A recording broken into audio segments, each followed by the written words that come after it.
showing your solidarity with this community and with all of us who comprise it. I am here to talk about one thing. That one thing is courage.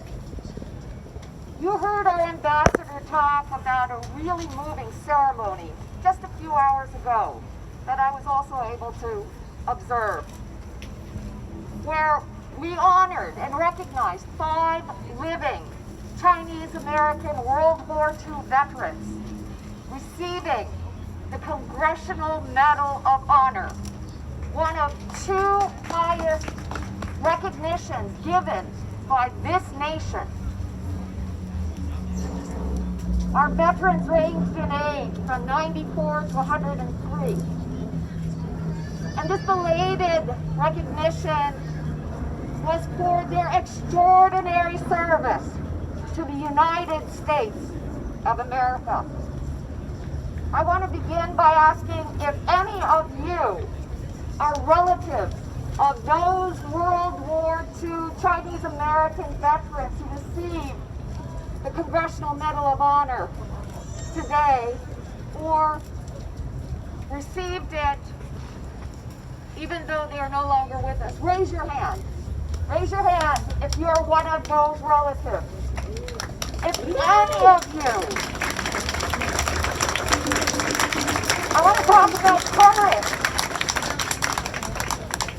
If any of you have relatives who served during World War II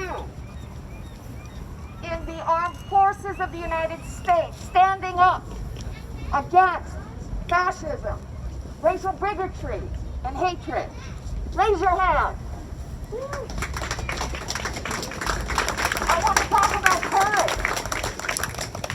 If any of you are related to somebody who is currently serving in the armed services of the United States, raise your hand. Raise your hand because we are all in this together. Every single one of you who raised your hand had somebody who fought for our country, yes. But more important, they fought for an ideal.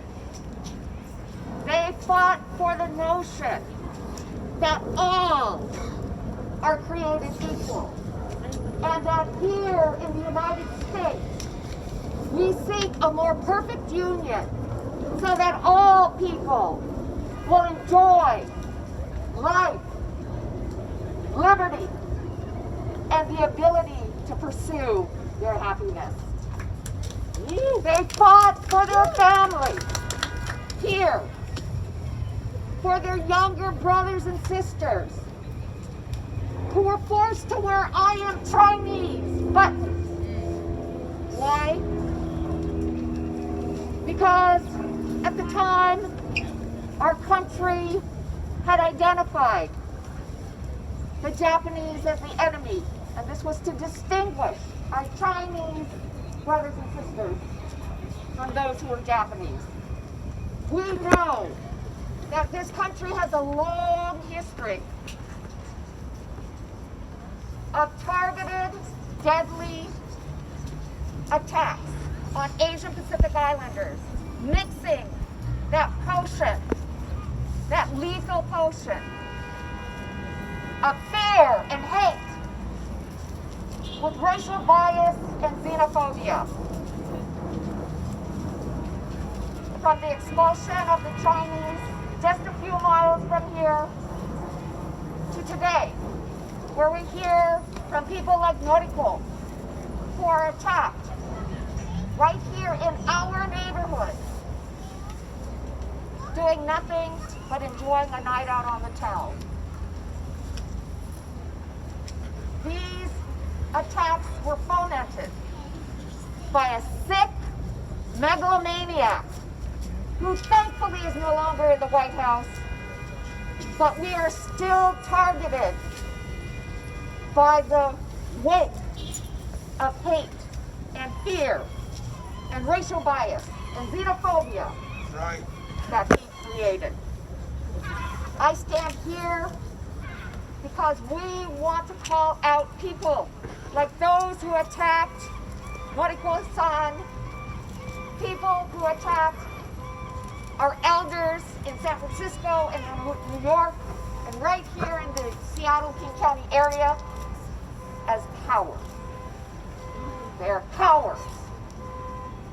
But this rally means to represent that we are the children and grandchildren of courage, of people who stood up to racial bias, of people who stood up to xenophobia, of people who stood up to fascism. We are here to say we are not a scapegoat. We are not a virus. We are not your enemies.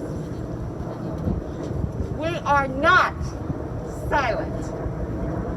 Instead, we join together here to show our solidarity, that we stand with our brothers and sisters who are also being attacked by racial bigotry and violence.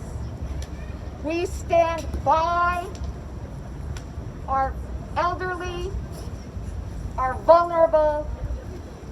We stand with those who came before us. We stand for courage. You know, as I close, I want to just say one thing, and that is,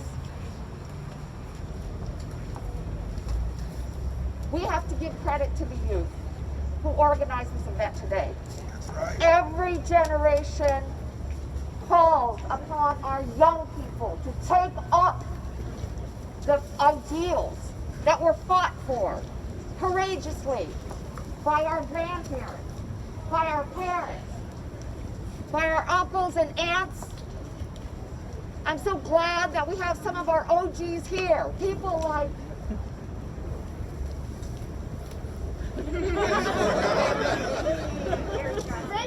Larry Gossett, people like Frankie Aragon, others. You heard them invoke the Gang of Four.